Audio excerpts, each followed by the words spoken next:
दादी की आवाज से अदीरा अब नर्वस हो रही थी।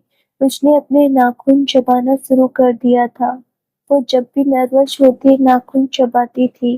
राजसी ने दोनों को देखा, फिर अभिमान की तरफ देखकर सहजता से बोली, आप दोनों जानते हैं एक दूसरे को। लेकिन उनकी आंखें दोनों को ऊपर से नीचे तक देख रही हो, जैसे कुछ और पता लगाना हो। अभिमान उनकी नजरों को भाप गया और अधीरा को घुरकर देखते हुए बोला, नहीं, मैं नहीं जानता इस बदतमीज लड़की को। वो कल थोड़ी बहस हो गई थी इससे। शाम को मैं अद्विका को ले लेने जाते वक्त अधीरा भी बदले में उसे घूर रही थी। कोई कुछ कहता उससे पहले ही अभिमान दांत पीसते हुए बोला, ये लड़की अद्विका को नहीं पढ़ाएगी। आप कोई और ट्यूटर ढूंढिए दादी। मैं इस लड़की को एक मिनट भी बर्दाश्त नहीं कर सकता। राजसी कुछ कहती उससे पहले ही अधीरा राजसी के सामने हाथ जोड़ते हुए बोली, माफ कीजिएगा दादी, मुझे अगर पता होता ये इनका घर है तो मैं यहाँ आना तो दूर, इस तरफ देखती भी नहीं। आपको शायद बुरा लगेगा, लेकिन आपके पोते जैसा बदतमीज, अकड़ू, नकचढ़ा, खड़ूस इंसान मैंने कहीं नहीं देखा। इन्हें अपने पैसों का घमंड है और मुझे ऐसे लोग बिल्कुल पसंद नहीं। आप अद्विका के लिए कोई और ही ट्यूटर देख लीजिए। इतना बोलकर अधीरा ने आदम को बुलाने को कहा। राजसी कुछ देर तक सोचती रही, फिर तेज आवाज में बोली, एक मिनट अधीरा, आपको हमने यहाँ बुलाया है, अभी ने नहीं, इसीलिए पहले मेरी बात सुन लीजिए। अधीरा ने सवालिया नजरों से उन्हें देखा और अभी ने भी, लेकिन आराध्या तो मस्त सोफे पर बैठी उन दोनों को देखकर मुस्कुराते हुए कुछ सोच रही थी। राजसी आगे बढ़ी और अधीरा का हाथ अपने हाथ में लेकर बोली, मैं नहीं जानती कि अभी ने आपसे क्या कहा। हाँ, इतना जानती हूँ कि इसका गुस्सा थोड़ा तेज है, लेकिन उसके लिए तुम ये ट्यूशन मत छोड़ो। अद्विका को अच्छी और सुलझी हुई टीचर की जरूरत है, जो उसे प्यार से समझाए। आप हमें वो लगती हैं, इसीलिए हमारी बात का मान रखिए और ये ट्यूशन पढ़ाने का डिसीजन मत बदलिए। राजसी ने इतने प्यार से कहा कि अधीरा मना नहीं कर पाई। तब तक और अभिमानवश लगातार अद्विका को ही घूर रहा था। तब तक आदव भी आ गया था। अधीरा ने सबसे इजाजत ली और जाने लगी, लेकिन राजसी ने कहा, शाम हो गई है, ड्राइवर उसे छोड़ आएगा। अधीरा ने मना किया, लेकिन राजसी नहीं माने। अधीरा को अंत में मानना ही पड़ा। वो सबको बाय कहकर आदम के साथ घर के लिए निकल गई। उसके जाने के बाद राजसी ने अभिमान को देखा, जो अभी भी उसी दिशा में देख रहा था जिस तरफ अधीरा गई थी। राजसी हाथ बांधकर अभिमान के सामने जाकर खड़ी हो गई और नरम लहजे में बोली, ये क्या तरीका था अभी?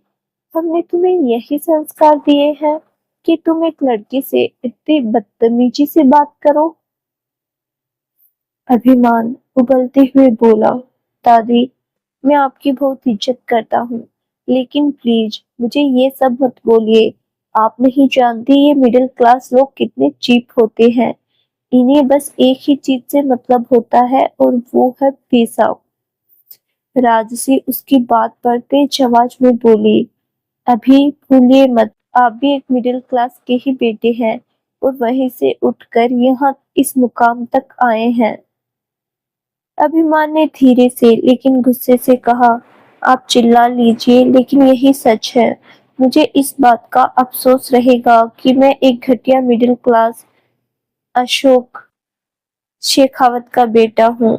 इतना बोलकर वो गुस्से में तेज कदमों के साथ अपने कमरे में चला गया। थोड़ी देर पहले जो आराध्या बैठी मुस्कुरा रही थी, अब उसकी आंखों में आंसू आ गए। वो रोते हुए बोली, अभी कब बदलेगा दादी? हम तो निकल चुके हैं उस सदमे से, लेकिन अभी ने उनको अभी तक न ही अपने दिमाग से निकाला है, न ही अपने जीवन से। वो तो ऐसा तो नहीं था। राजसी उसके कंधे पर हाथ रखकर दिलासा देते हुए बोली, सब ठीक ही होगा बेटा। देखिए, अभिमान पहला जैसा ही हो जाएगा। रिश्तों में एक गलती किसी को बहुत गहरी चोट पहुंचाती है, और यही हमारे अभी के साथ भी हुआ है। आप बड़ी थी तो आप संभल गई, लेकिन वो छोटे थे, इसीलिए ये बात स्वीकार न कर सके। लेकिन वक्त सारे जख्म भर देता है, और सब ठीक ही होगा। आराध्या उनकी बात सुनकर आंसू पोंछकर मुस्कुरा दी। राजसी उसके सर पर हाथ रखकर अपने कमरे में चली गई।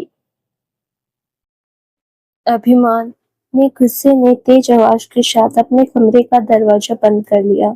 उसने गुस्से में अपने हाथों से अपने सिर को पकड़ लिया, और जब गुस्सा उसके बर्दाश्त से बाहर हो गया तो उसने गुस्से में वॉश बेसिन के शीशे पर दे मारा। वो वहीं फर्श पर बैठ गया। शीशे के टूटने की आवाज सुनकर राजसी और आराध्या दोनों ही उसके कमरे के बाहर आए, लेकिन दरवाजा अंदर से बंद था। उन्होंने अभिमान को दरवाजा खोलने को तो कहा, तो वो अंदर से थोड़ी तेज आवाज में बोला, मुझे कुछ देर के लिए अकेला छोड़ दीजिए आप सब। वो दोनों जानते थे कि इस वक्त कुछ भी कहने का फायदा नहीं। अभिमान का गुस्सा जब तक ठंडा नहीं होगा वो बाहर नहीं आएगा। दोनों ने एक दूसरे को मायूसी से देखा और नीचे हॉल में आ गई। ऊपर अभिमान अपने कमरे में फर्श पर बैठा अतीत के गलियारे में घूम रहा था। कितनी अच्छी फैमिली थी उसकी, खुशियों से भरी, अपने पिता का लाडला और माँ का दुलारा। लेकिन फिर एक शख्स आया उनकी जिंदगी में और उनकी खुशियों को नजर लग गई। उसकी आंखों में आंसू भर आए, लेकिन उसने अपनी आंखें मीच ली। उसने जैसे ही आंखें बंद की, अधीरा का गुस्से से लाल चेहरा उसे नजर आया। उसने झट से आंखें खोली और ऊपर छत को देखते हुए बोला, इस लड़की की औकात मेरे सामने खड़े होने की नहीं है, और ये मुझसे मेरे ही घर अंगुली दिखाकर बात कर रही थी। इसने बहुत बड़ी गलती कर दी, ऐसा करके ऐसी सजा दूंगा कि आजीवन नहीं भूलेगी ये। अभिमान उठ खड़ा हुआ और जोर से चिल्लाया, रमेश, रमेश। उसकी आवाज देते ही रमेश भागता हुआ उसके पास जा पहुंचा। मैं नीचे पुल में जा रहा हूँ, मेरे आने से पहले मेरा कमरा पहले जैसा मिलना चाहिए। अभिमान ने आदेशात्मक लहजे में कहा और खुद नीचे चला गया।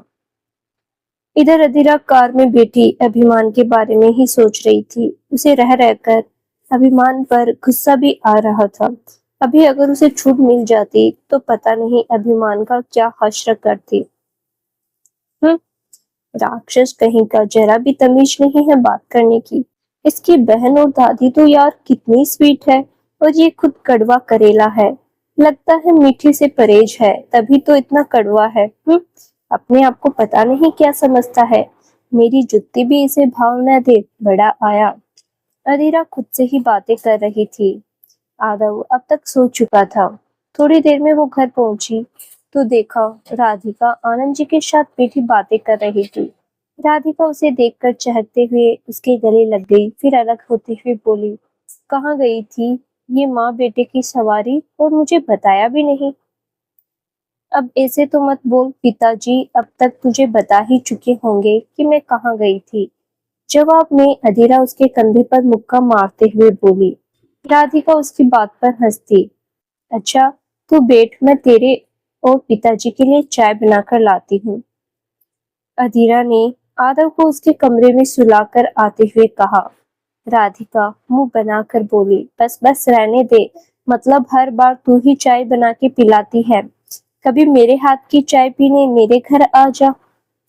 अधीरा हंसते हुए किचन में चली गई और चाय का बर्तन गैस पर चढ़ाते हुए बोली, तू भी ना राधिका, क्यों हर बार एक ही शिकायत करती है, जबकि वजह तो खुद जानती है। तेरे माँ पापा को मेरा वहां आना पसंद नहीं है, फिर क्यों बेकार की जिद करती है। तू यहाँ आ जाती है, यही बहुत है मेरे लिए। हाँ हाँ, सब जानती हूँ। मुझे बस मत बता, मेरे भी अरमान ही रह जाएंगे कि मेरी सहेली मेरे घर आकर बैठे, मैं उसे चाय पिलाऊं। राधिका फिर से टेढ़े मेढ़े मुंह बनाकर बोली। अधीरा और आनंद जी दोनों ही हंसने लगे। राधिका एक अंगुली अपने गालों पर रखकर सोचने के अंदाज में बोली, अंकल, ये राजेश खन्ना आज कुछ चुप चुप सी नहीं है, नहीं तो बात बात पर राजेश खन्ना बन जाती है। हाँ, बात तो है बेटा, अब तू ही बता, मैं शादी के लिए कहता हूँ तो नाराज हो जाती है, कल भी कहा था इसीलिए नाराज है शायद मुझसे। आनंद जी मायूस होकर बोले। ये सुनकर किचन में काम कर रही अधीरा के हाथ रुक गए। वो जानती थी उसके पिता की फिक्र जायज है, वो भी क्यों ना। अधीरा को कितनी मुश्किलों के बाद पाया है, उसकी खुशी देखते ही तो वो जिंदा है, नहीं तो कब की अपनी पत्नी के पास ही चले गए होते। आप इतनी टेंशन क्यों लेते हैं अंकल? हमारी अरू फाइटर है, वो हर सिचुएशन संभाल सकती है। फिर आप चिंता करके अपना बीपी क्यों बढ़ा देते हैं? राधिका मुस्कुरा कर बोली, लेकिन उसकी मुस्कुराहट में एक उदासी थी, क्योंकि वो भी जानती थी अधीरा के पिता की फिक्र गलत नहीं है। इतनी में अधीरा चाय लेकर आ गई। उन्हें चाय देते हुए बोली, मैं आपसे नाराज नहीं हूँ पिताजी, मैं आपसे नाराज होने का तो सोच भी नहीं सकती।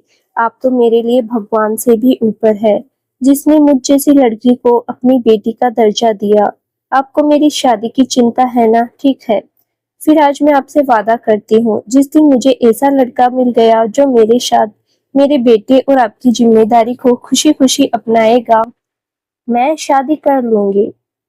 ये सुनकर आनंद जी का चेहरा खिल गया। वो मुस्कुराकर बोले, तू सच बोल रही है ना? कहीं बाद में अपने वादे से मुकरेगी तो नहीं? अदीरा मुस्कुराकर बोली, बिल्कुल नहीं, मैं नहीं हटूंगी अपने वादे से पीछे। राधिका भी यही है, आपकी बेटी हूँ, कभी भी अपनी जुबान से पीछे नहीं हटूंगी। आनंद जी मुस्कुरा उठे। उन्होंने खुशी खुशी चाय पी। राधिका और आनंद जी दोनों ने ही लूडो खेलने का सोचा। ये उन दोनों का पसंदीदा खेल था। तीनों साथ बैठकर लूडो खेलने लगे, लेकिन ये लूडो का खेल कभी पूरा नहीं हो पाता था। जब भी अधीरा हारने लगती, सारी गोटियां फैला देती और फिर राधिका और अधीरा दोनों खूब लड़ते। आज भी यही हुआ। राधिका चीटिंग करती थी और वो चीटिंग करके जीतने लगी, लेकिन जैसे ही अधीरा को लगा कि वो हार रही है, उसने सबसे नजर बचाकर लूडो पलट दिया और खिलखिलाते हुए उनसे दूर हो गई। राधिका गुस्से में उसे घूरने लगी, फिर बच्चों की तरह मुंह फुलाते हुए बोली, देख रहे हो ना अंकल अपनी बेटी को, ये हर बार ऐसे ही करती है, जब भी हारने लगती है पलट देती है। अधीरा खिलखिलाकर हंसते हुए बोली, तो मेरी जान खेलती ही क्यों है? मैं कहती भी हूँ कि मुझसे जीता नहीं जाता, नहीं खेलना आता नहीं मुझे, फिर भी पकड़ कर बैठा देती है। राधिका उसके पास आकर उसकी गालों को खींचकर बोली, वो इसीलिए मेरी जान क्योंकि तेरी ये हंसी मेरे लिए सबसे ऊपर है। इसके लिए मैं एक बार क्या बार बार ऐसे गेम हार जाऊं, बस तू ऐसे ही हंसते रह। धत पगली, इतनी इमोशनल बातें ना किया कर, समझी? सूट नहीं करता तुझ पर। अधीरा उसके सर पर चपत मारकर बोली। राधिका मुस्कुरा दी। ऐसे ही बातें करते वक्त बीत गया। ये इनका हर रविवार का था। राधिका आती और डिनर करके ही जाती। अब अधीरा वहां जा नहीं सकती थी, क्योंकि राधिका के माता पिता को अधीरा अच्छी नहीं लगती थी, रीजन आदव की वजह से। लेकिन राधिका इन सब के बावजूद अधीरा के साथ ही रहती। इनकी दोस्ती 10 सालों से चली आ रही थी। जब भी अधीरा यहाँ मुंबई आकर बसी थी, तब उसकी पहली दोस्ती राधिका से हुई और आज तक बनी हुई है। खैर, बातें करते हुए सबने खाना खाया और राधिका उन दोनों से इजाजत लेकर घर चली गई। अधीरा दूसरे दिन रोज की तरह स्कूल बस का इंतजार करती हुई अपनी चोल के बाहर के बस स्टैंड पर खड़ी थी। तभी उसकी नजर दूर खड़े कुछ आदमियों पर पड़ी, जो हाथों में सिगरेट लिए आपस में कुछ बातें कर रहे थे। उन्हें देखकर अधिका लड़खड़ा गई। उसके हाथ पैर कांपने लगे। वो पसीने से लथपथ हो गई। उसे इस तरह कांपते देखकर आदो परेशान हो गया। उसने बैग से बोतल निकाला और अधीरा को देते हुए बोला, क्या हुआ मम्मा, आप कांप क्यों रही है? आपकी तबीयत तो ठीक है ना? अधीरा कुछ नहीं बोली, बस अपने दुपट्टे से अपना चेहरा छुपा रही थी। उसे अजीब बर्ताव करते देखकर वो हैरान हो गया। अधीरा ने कांपते हुए घड़ी देखा। अभी भी स्कूल बस आने में लेट था। उसने आदव का हाथ पकड़ा और तेज कदमों से चोल की तरफ बढ़ गई। मम्मा, स्कूल बस आ जाएगी, क्या कर रही है? आरव पीछे देखते हुए बोला। अधीरा ने घबराकर पीछे देखा और तेज कदमों से चलते हुए बोली, आज हम स्कूल नहीं जाएंगे। और बिना कुछ कहे घर चलो तुम। कोई बकवास नहीं, समझे? अधीरा ने आरव को डांटते हुए कहा। पहली बार था जब अधीरा ने आरव को डांटा था। वो हैरानी से बस अधीरा को ही देख रहा था। अधीरा ने घर आकर जल्दी से दरवाजा बंद कर लिया और दरवाजे से लगकर हाँफने लगी। दरवाजा बंद होने की आवाज पर आनंद जी व्हीलचेयर चलाते हुए कमरे से बाहर आए। अधीरा को इस हालत में देखकर उनके माथे पर सिकन पड़ गया। आदव उन्हें कुछ कहने के लिए आगे बढ़ा तो आनंद जी ने टोकते हुए कहा, अपने कमरे में जाओ बेटा और थोड़ी देर के लिए कमरे से बाहर न आना। आदव भी सिर हिलाकर अंदर चला गया। अधीरा ने जब आनंद जी की आवाज सुनी तो दौड़कर उनके पास आ गई और रोते हुए बोली, वो लोग यहाँ तक आ गए हैं पिताजी, मैंने उन्हें देखा। अधीरा रोते हुए हकला रही थी। रोने से उसका चेहरा भी लाल हो गया था। आनंद जी ने उसके सर पर प्यार से हाथ फेरा और कहा, वो लोग तुझे नहीं पहचान पाएंगे बेटा, क्यों रो रही है, मत रो। अधीरा ने उनके हाथों को जोर से पकड़ लिया और डरते हुए बोली, नहीं पिताजी, अगर उन्हें भनक भी लग गई कि मैं यहाँ हूँ तो वो मुझे आदव से दूर कर देंगे। मैं उससे दूर होकर रह नहीं पाऊंगी। हम हम यहाँ से भी चले जाएंगे, हम नहीं रहेंगे यहाँ। अधीरा अचानक से अपने आंसू पोंछते हुए बोली। आनंद जी ने उसे रोकना चाहा, लेकिन अधीरा अपनी धुन में ही कुछ बड़बड़ा रही थी। आनंद जी ने अधीरा का हाथ पकड़ा और उसे झकझोरते हुए बोले, बस करो अधीरा, वो लोग तुम्हें नहीं पहचान सकते। 7 साल एक लंबा समय होता है। और कहाँ जाओगी यहाँ से तुम? पहले ही दिल्ली हम छोड़ चुके हैं, अब ये शहर भी छोड़कर कहाँ जाओगी बेटा? और ये भी तो हो सकता है कि तुम्हें गलतफहमी हुई हो। अधीरा ने रोते हुए उन्हें देखा और सिसक कर बोली, नहीं पिताजी, मैं उन्हें पहचानने में कोई भूल नहीं कर सकती। मैं उन दरिंदों का चेहरा कभी नहीं भूल सकती जिन लोगों ने मुझे मेरी माँ का अंतिम संस्कार तक नहीं करने दिया। आनंद जी उसका सिर सहलाकर प्यार से बोले, ठीक है बेटा, तू चिंता मत कर। कोई हमें, तुझे या आदव को कुछ नहीं कर सकता। कोई भी हम दोनों को नहीं पहचान पाएगा, क्योंकि तू तो यहाँ यहाँ पर ऋषिता है ना, ना कि ना ही आदव सूरज। अधीरा रोते हुए उन्हें देख रही थी। आनंद जी उसे कमरे में जाकर आराम करने को बोले। अधीरा थके कदमों से अपने आंसू पोंछकर कमरे में चली गई। आदव ने उसे देखा तो उसका हाथ पकड़कर बेड पर ले आया। अधीरा ने उसे खाली नजरों से देखा। उसे लगा जैसे आदव को कोई उससे छीन लेगा। उसने अचानक से अपने सीने से लगा लिया। आदव हैरान सा अधीरा के व्यवहार को समझने की कोशिश कर रहा था। अधीरा ने उसे अलग किया और उसके चेहरे को अनगिनत बार चूमकर वापस सीने से लगा लिया और थरथराते हुए बोली, मैं तुझे कभी दूर नहीं मैं तुझे कभी दूर नहीं जाने दूंगी। तू इकलौती निशानी है। मैं तुझे किसी भी कीमत पर अलग नहीं करूंगी खुद से। आदव अधीरा से अलग हुआ और उसके आंसू पोंछकर बोला, मम्मा, आप क्यों परेशान हैं? मैं कहीं नहीं जाऊंगा, आप ना आराम कीजिए। आइए इधर सोइए। आदव उसे बेड पर सुलाते हुए बोला। अधीरा ने कस के उसका हाथ पकड़ रखा था, जैसे अगर उसने अभी हाथ छोड़ दिया तो आदव उससे दूर हो जाएगा। आदव ने भी अपना हाथ छुड़ाया। वो दूसरे हाथों से अधीरा के सिर पर थपकी देता रहा। थोड़ी ही देर में अधीरा सो चुकी थी। आदव ने धीरे धीरे अपना हाथ छुड़ाया और अधीरा को चादर ओढ़ाकर कमरे से बाहर आ गया। बाहर आनंद जी व्हील चेयर पर किसी सोच में गुम थे। आदव उनके पास आकर नीचे बैठ गया और उदास होकर बोला, नानू, मम्मा को क्या हो गया था? वो ऐसे इतनी परेशान क्यों थी? मैं उन्हें छोड़कर कहीं नहीं जाऊंगा। आनंद जी ने एक गहरी सांस भरी और आदव के सर पर हाथ रखकर बोले, बहुत सी ऐसी बातें हैं बेटा जो तू नहीं जानता, और कभी अपनी माँ से पूछना भी मत। सही वक्त आने पर तुझे सब कुछ बता देगी तेरी माँ। आदव मासूमियत से उन्हें देख रहा था। राधिका जब स्कूल पहुंची तो पता चला आज अधीरा ने छुट्टी ले ली है। राधिका को आश्चर्य हुआ क्योंकि इससे पहले जब भी छुट्टी लेनी थी तो अधीरा उसे जरूर बता देती थी। इधर शेखावत हाउस। अभिमान ने सारी रात अद्विका के साथ ही काटी। उसने किसी से कोई बात नहीं की। सुबह होने पर अभिमान अपने ऑफिस के लिए नीचे आया और दादी के पैर छूकर उनका आशीर्वाद लिया। राजसी ने उसे नाश्ते के लिए कहा तो अभिमान ने मना कर दिया। राजसी कुछ नहीं बोली। अभिमान अद्विका और आराध्या को बाय बोलकर घर से निकल गया। धीरे धीरे दिन ढला और शाम अपने पांव पछाड़ रही थी।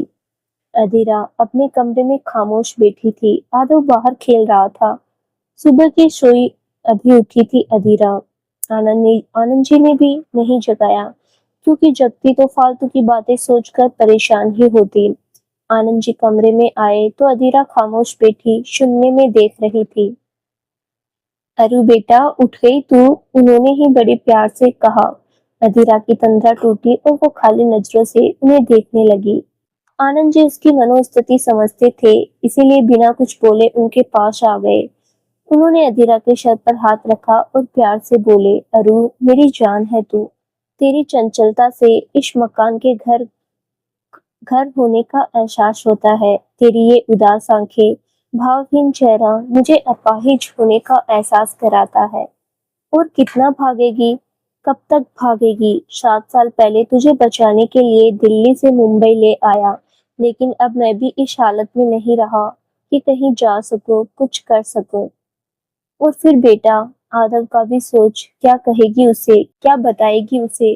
वो लोग तुझे नहीं पहचानेंगे। अधीरा नीचे फर्श पर नजर जमाते हुए बोली, आप भी जानते हैं पिताजी, कितने ही बरस क्यों ना बीत जाए, वो लोग मेरी तलाश खत्म नहीं करेंगे। मेरी तलाश एक ही सूरत में खत्म होगी, मेरी मौत पर। जब तक वो लोग मेरी लाश नहीं देखेंगे, वो मेरा पीछा नहीं छोड़ेंगे। और इस जिंदगी में किसी भी कीमत पर मैं उस नर्क में कदम नहीं रखूंगी। तुझे यहाँ से कोई नहीं ले जाएगा बेटा, अब चल बाहर आ जा। मुझे चाय की तलब हो रही है। तेरे हाथ की चाय के बिना मेरा दिन अधूरा रहता है। आनंद जी बाहर निकलते हुए बोले। अधीरा ने घड़ी में देखा तो शाम के 4 बज रहे थे। वो बाहर वो बाहर आकर बाथरूम में जाकर फ्रेश हो गई और गैस ऑन करके चाय चढ़ा दी और खुद कमरे में जाकर चेंज करने लगी। उसने नारंगी रंग की कुर्ती निकाली और उसके साथ ब्लू जींस, गले में स्कार्फ लपेटा और बालों को जूड़ा बनाकर बांध लिया। वो बाहर जाने के लिए मुड़ी तो राधिका चौखट पर खड़ी उसे ही घूर रही थी। अधीरा उसे देखकर मुस्कुराते हुए उसके पास आई और उसके गालों को छूते हुए बोली, आ गई मेरी जान, बैठ चाय बना रही थी, पीकर जाना। राधिका ने उसका हाथ झटक दिया और आनंद जी को देखते हुए बोली, देख रहे हैं अंकल, पहले तो बिना बताए छुट्टी ले ली, अब मुस्कुरा कर मेरा ध्यान भटका रही है। अधीरा ने पीछे से आकर उसके गले में हाथ डाल दिया और बोली, भटकाना क्या है, मैं जानता हूँ तुम मुझसे गुस्सा हो ही नहीं सकती। राधिका ने उसे खुद से अलग किया और वहीं चेयर पर बैठकर बोली, बोल दीजिए इसे अंकल, मैं आज बहुत नाराज हूँ सच में। मैं नाराज नहीं होती तो उसका फायदा उठाती है ये। अधीरा ने मुस्कुराते हुए उसे झप्पी दे दी और बिना अलग हुए बोली, बस कर दे मेरी राधे, तबीयत सही नहीं थी, आइंदा से बता दूंगी, माफ कर दे, तू जानती है ना तेरी नाराजगी सही नहीं जाती मुझसे। राधिका उससे अलग हुई और बोली, बस बस ऐसे सेंटी मत हो, नहीं हूँ नाराज, ये बता ट्यूशन पढ़ाने कैसे जाएगी? राधिका की बात सुनकर अधीरा को अभिमान याद आ गया। उसने अपना सिर झटकते हुए कहा, वो दादी ने कहा है वो गाड़ी भेज देगी, तो उसी से आना जाना होगा। मेरी जान, बस 1 घंटा आदव को संभाल लेगी ना? राधिका ने मुस्कुराकर हाँ में सिर हिलाया। थोड़ी देर में ट्यूशन का टाइम हो गया। दादी के कहे अनुसार गाड़ी भी आ गई। अधीरा आदव और आनंद जी को बाय कहकर निकल गई। इधर अभिमान आज न जाने क्यों ऑफिस टाइम से पहले ही आ गया। उसे देखकर राजसी और आराध्या हैरान हुई, लेकिन उसने कहा कुछ नहीं। अभिमान के दिमाग में न जाने क्या चल रहा था।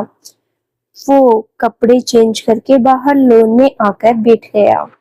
थोड़ी देर में अधीरा को लेने गई कार लॉन से होती हुई पार्किंग एरिया में चली गई। अधीरा कार से जैसे ही बाहर आई, उसकी नजर लॉन में बैठे अभिमान पर चली गई। भीगे बाल और सिंपल सी टी शर्ट ट्राउजर में वो इस वक्त बहुत मासूम लग रहा था। अभिमान को जब किसी की नजरों का भान हुआ तो उसने अपनी गर्दन उठाकर देखा। अधीरा शकपका गई। वो हड़बड़ाते हुए इधर उधर देखने लगी। ये देखकर अभिमान के माथे पर बल पड़ गए। अधीरा अपने सर पर हाथ मारते हुए बोली, पागल हो गई है तू अरु। अगर देख लिया ना इस राक्षस ने तो लगेगा लेक्चर देने। पागल मत बन, समझी? पढ़ाने आई है, चल पढ़ाकर काम खत्म कर। वो खुद से बातें करते हुए हॉल तक पहुंच गई। राजसी ने उन्हें देखा तो मुस्कुरा दी। वो अधीरा को लेकर अद्विका के कमरे में चली गई, जहां अद्विका पहले से ही आराध्या के साथ रेडी होकर बैठी थी। अधीरा को पढ़ाने का कहकर राजसी और आराध्या बाहर चली गई। अधीरा अद्विका को पढ़ाने लगी। अद्विका भी बड़े आराम से उससे पढ़ रही थी। दोनों को पढ़ते पढ़ते पता ही नहीं चला कि अभिमान कब उनके पीछे आकर खड़ा हो गया। अभिमान पीछे दरवाजे पर खड़ा अधीरा को ही देख रहा था। उन दोनों का ध्यान अपनी तरफ न पाकर अभिमान धीरे से चलता हुआ अद्विका के बगल में जा बैठा। अधीरा ने अभिमान को एक नजर देखा और वापस से अद्विका को पढ़ाने लगी। वो बिना कुछ कहे अधीरा को देख रहा था। पहले तो अधीरा ने अनदेखा किया, लेकिन लगातार अभिमान के देखे जाने से वो असहज होने लगी। अद्विका ने अभिमान को देखा, जो अभी भी अधीरा को ही देख रहा था। अद्विका ये देखकर अपनी आंखें मटकाते हुए बोली, मामू आप यहाँ क्या कर रहे हो? आप जाओ और मेरी टीचर को मुझे पढ़ाने दो। अभिमान चिढ़कर बोला, बेटा मामू तो बस ये देखने आए हैं कि आपकी ये टीचर आपको अच्छे से पढ़ा रही है या नहीं। अभिमान की बात पर अधीरा ने अपनी आंखें छोटी करके अभिमान को देखा। उसे घूरते देखकर अभिमान व्यंग्य से मुस्कुराया, जिसे कह रहा हो, पढ़ा लो लेकिन बहुत जल्द तुम इस घर से बाहर ही नजर आओगी। अधीरा ने उसकी मुस्कुराहट को इग्नोर किया और वापस से अद्विका को पढ़ाने लगी। अभिमान ये देखकर चिढ़ गया, लेकिन वो कुछ कर भी नहीं सकता था। वो चाहता था कि अधीरा उससे झगड़ा करे और वो बहाने से अधीरा को इस घर से दूर रख सके। अभिमान वहां से उठकर चला गया। थोड़ी देर में ही छुट्टी का समय हो गया तो अधीरा अद्विका को होमवर्क देकर कमरे से बाहर निकल गई। नीचे राजसी और आराध्या उसका इंतजार ही कर रही थी। राजसी उसे देखकर मुस्कुराते हुए बोली, और बेटा कैसा रहा पहला दिन? उम्मीद करते हैं अद्विका ने आपको तंग नहीं किया होगा, बाकी पहले की तरह। अद्विका अधीरा के साथ ही आ रही थी। अधीरा के कहने से पहले ही वो बोल पड़ी, नहीं नानी, ये टीचर तो बहुत अच्छी है। इन्होंने मुझे मारा भी नहीं, डांटा भी नहीं। वो सब तो मुझे डांट देते थे। अद्विका की बात पर सब मुस्कुरा दिए। अधीरा नीचे झुक गई और अद्विका की नाक को टच करके बोली, आप अच्छे से पढ़ोगी तो आपकी ये टीचर्स आपको चॉकलेट्स भी देगी। बस उसके लिए आपको मन लगाकर पढ़ना होगा। जवाब में अद्विका ने भी अधीरा की नाक को छू दिया। ऊपर खड़ा अभिमान ये देखकर जल भून गया। वो रेलिंग को कस के पकड़ते हुए बोला, ये लड़की तो बहुत तेज निकली। आते ही सब पर अपना जादू चलाने लगी। ये मिडिल क्लास वाले कितने चीप होते हैं, बस अपने मतलब साध रही है। और मेरी दादी और बहन दोनों ही भोली है, इसकी मीठी बातों में आ रही है। अधीरा शब को बाई कर कर बाहर निकलने लगी। वो जैसे ही कॉरिडोर में पहुंची, उसके सामने अचानक से ही अभिमान आकर खड़ा हो गया। अधीरा उसके अचानक आ जाने से डर गई। पहले तो वो चिढ़ कर पीछे हो गई, लेकिन अभिमान को मुस्कुराते देखकर वो तिलमिला गई। लेकिन आज वो बहस करने के मूड में नहीं थी, इसीलिए किनारे से जाने लगी। लेकिन अभिमान फिर से उसके सामने आ गया। अदीरा दूसरी तरफ से जाने को हुई तो वो फिर सामने आ गया। अब अदीरा खींचकर बोली, आपको प्रॉब्लम क्या है? क्यों रास्ता रोक रहे हो मेरा? इसीलिए कि तुम अपने रास्ते पर सही से जा सको। तुम्हें नहीं लगता कि तुम गलत रास्ते पर हो? अभिमान उसे घूरते हुए बोला। मतलब क्या है आपका? तुम ये जो इतनी स्वीट बन रही हो ना, इसीलिए ना कि मेरी फैमिली को धोखे से बहला फुसलाकर उनसे अपना मतलब साध सको। लेकिन याद रखो, अभिमान शेखावत नाम है मेरा। मेरे होते हुए तुम मेरी फैमिली को कभी चीट नहीं कर पाओगी। अभिमान उसके ऊपर झुकते हुए बोला। अधीरा ने गुस्से से उसे धक्का दे दिया क्योंकि वो उसकी बातों से सुलग उठी थी। उसने अभिमान को धक्का देकर सख्त लहजे में कहा, मिस्टर शेखावत, आप होंगे अमीर, लेकिन आपकी सोच हद से ज्यादा घटिया और गिरी हुई है। और आप ये बार बार क्या एक ही बात करते रहते हैं? मैं खुद नहीं आई हूँ आपके घर, आपकी बहन और दादी लेकर आए हैं मुझे, समझे? तो मुझसे इस तरीके से बात करना बंद कीजिए, और आइंदा से अगर आपको मेरा रास्ता रास्ता रोका या फिर मुझसे इस तरह की उल्टी सीधी बातें की, तो मैं भूल जाऊंगी कि मैं आपके घर में ट्यूटर हूँ और आप अद्विका के मामा हैं। इतना बोलकर अदीरा वहां से गुस्से से निकलने लगी। अभिमान ने उसका हाथ पकड़ा और गुस्से में उसे दीवार से लगा लिया और उसके दोनों तरफ अपने हाथों का घेरा बना दिया। अदीरा थोड़ी देर के लिए सकपका गई। उसने सहमी नजरों से अभिमान को देखा। अभिमान उसकी आंखों में गुस्से से देखते हुए बोला, तुम समझती क्या हो खुद को? किस बात का गुरूर है तुम में? औकात तुम्हारी मेरे सामने खड़ी होने की नहीं और मुझे अपने तेवर दिखा रही हो। अभिमान शेखावत चाहे तो तुम्हें सड़क पर ला सकता है, बर्बाद कर सकता हूँ मैं तुम्हें। और रही तुम्हारी बात, तो तुम्हारी जैसी हजारों लड़कियां मेरी एक नजर को तरसती है, बेताब रहती है मेरी बाहों में आने को। मैं उन हजारों लड़कियों में शामिल नहीं मिस्टर अभिमान जो तरसती है। उन्हें ही अपनी ये अमीरी और घमंड दिखाइए, क्योंकि उन्हें तलब है आपके पेशों और आपके शरीर की, मुझे नहीं। क्योंकि अधीरा राठौड़ की पसंद इतने सस्ते नहीं कि वो उस पर नजर डाले जिसके हजारों खरीदार हो। और आपको जो करना है कर सकते हैं, लेकिन मैं आपके आगे झुकने वालों में से नहीं। जो झुकते होंगे वो होंगे आपके तावेदार। मैं खुद की रानी हूँ और मुझे किसी की गुलामी पसंद नहीं। इतना बोलकर अधीरा ने अभिमान को खुद से दूर किया और उसे बिना देखे ही वहां से चली गई। अब अभिमान गुस्से से तिलमिला गया। उसने गुस्से में पास पड़ा फ्लावर पॉट फर्श पर दे मारा। राजसी और आराध्या आवाज सुनकर वहां आ गए। अभिमान को देखकर वो हैरान हो गए। अभिमान बिना कुछ कहे वहां से चला गया। राजसी और आराध्या ने एक दूसरे को लाचारी से देखा। इधर अदीरा अपने घर आ गई, लेकिन उसका दिमाग हिला हुआ था। अभिमान की बातें उसे जला रही थी। उसका बस चलता तो वो अभिमान का मर्डर कर देती, लेकिन वो कुछ नहीं कर सकती थी। वो घर पहुंची तो आदव के साथ राधिका और आनंद जी उसका इंतजार कर रहे थे। राधिका ने उसे थोड़ी बातें की, फिर घर चली गई। सबने साथ मिलकर डिनर किया और सोने चले गए। ऐसे ही कुछ दिन बीते। बीते दिनों में अभिमान ने अधीरा के बारे में बहुत कुछ जान लिया था। देखते ही देखते अद्विका का जन्मदिन आ गया। अभिमान उसका बर्थडे हमेशा धूमधाम से ही मनाता था, और इस बार भी उसने उसका जन्मदिन उसी तरह मनाने का सोचा था। राजसी ने अधीरा को और आदव के साथ आने को कहा था। पहले तो अधीरा ने मना किया, लेकिन राजसी के बार बार जिद करने पर वो मान गई। और फिर वो शाम भी आ गई जब अद्विका का बर्थडे था और अधीरा जाने के लिए तैयार हो रही थी। शेखावत हाउस लाइटों से जगमगा रहा था। आराध्या के ससुराल वाले भी आए हुए थे, लेकिन मायरा का ध्यान सिर्फ अभिमान की तरफ था, जो उसे देख भी नहीं रहा था। अधीरा आदव के साथ शेखावत हाउस पहुंची तो वहां की सजावट देखकर दंग रह गई। पूरा घर रंग बिरंगे लाइटों से जगमगा रहा था। बहुत सारे बच्चे अपने कस्टूम पहने घूम रहे थे। बहुत ही भव्य पार्टी थी। अदीरा ने सबको देखा तो सबने बहुत ज्यादा महंगे और स्टाइलिश कपड़े पहन रखे थे।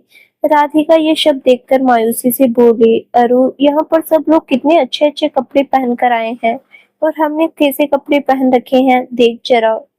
अदीरा ने राधिका की बातों पर मुंह बनाया और बोली, सबको अजीब तरीके से देखते हुए बोली, तुझे ये सब कुछ अच्छा लग रहा है। इनके कपड़े महंगे जरूर है लेकिन किसी के तन सही से छुपे नहीं है। ये कपड़े तन ढकने से ज्यादा दिखाने का काम कर रहे हैं। ऐसे कपड़ों का क्या फायदा जिसे पहनने के बाद बार बार असहज महसूस हो। राधिका भी उसकी बातों पर मुस्कुरा दी। बच्चों के साथ खेलती अद्विका ने जब अधीरा को देखा तो खुशी से भागते हुए उसके पास आ गई। आप आ गई, आपको पता है मैं कब से आपका ही इंतजार कर रही थी। अधीरा ने भी अद्विका को गोद में ले लिया और उसे प्यार करते हुए बोली, सॉरी मैं लेट हो गई। आपको पता है आज आप बिल्कुल परी की तरह सुंदर लग रही हैं। अद्विका भी उसकी गालों को चूमकर बोली, और आप आज भी हमेशा की तरह प्यारी ही लग रही है। अधीरा उसकी बातों पर मुस्कुरा दी। मेहमानों के साथ बात करती मायरा ने जब अधीरा को अद्विका के साथ बात करते देखा तो उनके पास आ गई और अद्विका को अधीरा की गोद से लेकर बोली, बेबी आपको पता नहीं है क्या किसके पास जाना है और किसके पास नहीं। और अधीरा को देखकर ऐसे मुंह बनाया जैसे उसने कोई गंदी चीज देख ली हो। उसने अधीरा को देखा और तेवर दिखाते हुए बोली, हे यू कौन हो तुम और ऐसे पार्टी में कैसे चली आई, वो भी बिना किसी इनविटेशन के। अब राधिका को गुस्सा आ गया। वो कुछ कहने ही जा रही थी लेकिन अधीरा ने उसका हाथ पकड़कर रोक लिया और खुद आगे आकर बड़ी ही शालीनता से बोली, मैं अद्विका की टीचर हूँ और मुझे दादी ने बुलाया है। ओ, अगर तुम यहाँ पढ़ाती हो तो तुम्हें ये भी पता होगा कि कुछ ढंग के कपड़े पहन कर आती। ये बहनजे टाइप के कपड़े क्यों पहने हैं तुमने। अपना ना सही इस घर के स्टैंडर्ड के हिसाब से तो आती। मायरा उसे ऊपर से नीचे देखते हुए बोली। उसकी बात अधीरा को बुरी लगी लेकिन उसने मुस्कुराकर कहा, सॉरी लेकिन मैं अपने हिसाब से चलना पसंद करती हूँ। किसी के स्टैंडर्ड के हिसाब से चलना मुझे नहीं आता और मुझे फैशन के नाम पर जिस्म की नुमाइश पसंद नहीं। इतना बोलकर अधीरा हाथ जोड़कर राधिका के साथ आगे बढ़ गई और एक कोने में जाकर खड़ी हो गई। दरअसल मायरा को अद्विका का अधीरा से बात करना पसंद नहीं आया, इसीलिए वो उसे नीचे दिखाने आई थी। उसके लिए गरीब का मतलब कीड़े मकोड़े जैसे। वो अपने घर के नौकरों से भी सही से बात नहीं करती थी। इसमें उसकी भी कोई गलती नहीं थी। उसकी परवरिश ही ऐसे की गई थी जिसमें सभी को दौलत के तराजू से मापा जाता था। राजसी और आराध्या अधीरा को कोने में खड़ी देखकर उसके पास आ गई। दोनों ने अधीरा से बातें की और उसे पार्टी एंजॉय करने का कहकर बाकी सबके पास चली गई। अधीरा कोने में खड़ी सबको देख रही थी। उसने एक नजर प्यार से घर को देखा और मन ही मन फीका मुस्कुराते हुए बोली, ये अमीर लोगों के कितने चोचले होते हैं। हमारे यहाँ इतनी सजावट तो शादियों में भी नहीं होती और हम सब उसी में खुश रह लेते हैं। ये इनकी ऊपरी शान और खोखली हंसी जिसमें कोई किसी का अपना नहीं है, बस दिखावे के लिए एक दूसरे से मीठी बातें करते हैं। अधीरा ये सब सोचते हुए मुस्कुरा रही थी। ऊपर से आते अभिमान ने उसे देखा तो उसके कदम न जाने क्यों रुक गए। ग्रीन कलर की कुर्ती और व्हाइट कलर के प्लाजो पहने अधीरा वहां सबसे अलग दिख रही थी। बालों को रोज की तरह जुड़ा नहीं बांधा था, खुला ही छोड़ रखा था, जिसकी एक दो लटें उसके चेहरे पर भी आ रही थी। मुस्कुराते हुए उसके गालों पर डिंपल बन रहे थे जो उसकी मुस्कुराहट को और मनमोहक बना रहे थे। अभिमान कुछ पल के लिए उसे नजरें ना हटा सका। उसकी नजर अनायास ही पार्टी में मौजूद हर लड़की पर चली गई और मुस्कुराते हुए उसके मन में खुद ही ख्याल आ गया, शही तो कह रही थी ये कि इन हजारों की भीड़ में शामिल नहीं है बल्कि सबसे जुदा है। फिर अचानक ही खुद के ख्याल पर हड़बड़ा गया वो। मायरा ने अभिमान को मुस्कुराते हुए उसकी नजरों का पीछा किया। अधीरा पर उसकी नजर पड़ते ही वो तिलमिला गई। वो इतराते हुए अभिमान के पास गई और उसके सीने पर हाथ चलाते हुए नजाकत से बोली, क्या बात है अभी?